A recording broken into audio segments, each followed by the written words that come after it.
নুরুল থেকে নারায়ণ হয়ে ওঠার তথ্য সামনে এসেছে আগেই। এবার জানা গেল চট্টগ্রামের চয়ন বিশ্বাস ভারতে ঢুকে হয়েছিলেন পলাশ বিশ্বাস। বাবা সুমন বড়ুয়া হয়ে যান হারান বিশ্বাস।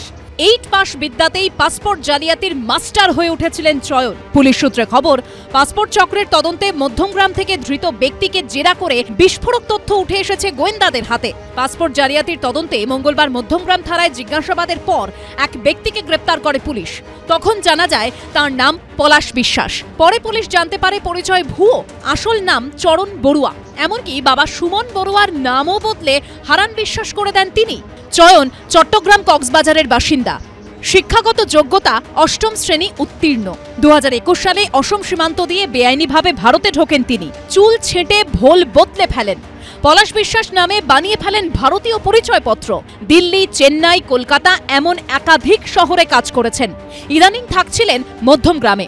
পুলিশ সূত্রে খবর, ভারতীয় পরিচয় পাসপোর্টও বানিয়ে ফেলেছিলেন বাংলাদেশের বাসিন্দা চয়ন। জালিয়াতি ফাঁস হয়ে যায় ভিসার আবেদন করতে গিয়ে। পাসপোর্টের আবেদনে নিজেকে চিতপুরের কাশীপুরের ঘোষবাগান লেনের বাসিন্দা হিসেবে উল্লেখ করেন চয়ন, কিন্তু ঠিকানায় পিন দেওয়া হয় পঞ্চসায়রের। যেমনটা জানা যে পলাশ বিশ্বাস সে এইখানে যে ঠিকানা ব্যবহার করেছিল, পলাশ বিশ্বাস বাবার নাম দেয় হারান বিশ্বাস, সেই নামে কেউ কিন্তু এখানে থাকেন না। যেমনটা স্থানীয়রা জানাচ্ছেন, ইতিমধ্যে তদন্তকারীরা লালবাজারের গোয়েন্দারা তারাও কিন্তু এখানে আসেন খোঁজখবর করেন। এবং এক্ষেত্রে যেমনটা জানতে পারি লালবাজার সূত্রে, সেটা হচ্ছে আদপে এনার নাম পলাশ বিশ্বাস নয়, বাংলাদেশে অন্য নামে সে তার ছিল। এবং সেক্ষেত্রে কিন্তু অনুপ্রবেশ করে বেআইনিভাবে এ রাজ্যে আসে এবং আসার পর এখানকার ঠিকানা ব্যবহার করে পাসপোর্ট ইস্যু করে এবং সেই পাসপোর্টের পরিপ্রেক্ষিতে ভিসা অ্যাপ্লাই পর্যন্ত করে দিয়েছিল। না, এখানে হারান বিশ্বাস বা পলাশ বিশ্বাস বলে কেউ থাকে না।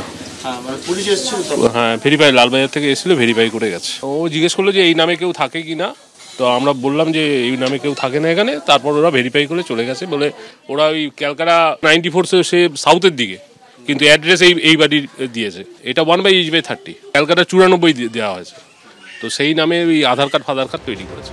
অন্যদিকে ভুয়ো নথি কাণ্ডেও চাঞ্চল্যকর তথ্য এসেছে পুলিশের হাতে। শুধু পরিচয়পত্র নয়, তৈরি করা হতো নকল শিক্ষাগত যোগ্যতার শংসাপত্র। পুলিশ সূত্রে খবর, গ্রেপ্তার হওয়া বিজেপি নেতা ইন্দ্রজিৎ দেকে জেরা করে মিলেছে এই সব তথ্য।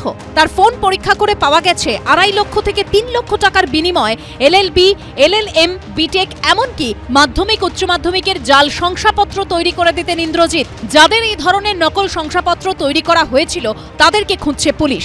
পাশাপাশি এই ঘটনায় পুলিশের নজর পানশালার দিকে। বিভিন্ন পানশালার সঙ্গে যেহেতু যোগাযোগ ছিল ইন্দ্রজিতের, তাই বাংলাদেশ থেকে নারী পাচার যোগ ছিল কিনা তাও খতিয়ে দেখা হচ্ছে। পার্থপ্রতিম ঘোষ ও সমীরণ পালের রিপোর্ট, ABP আনন্দ।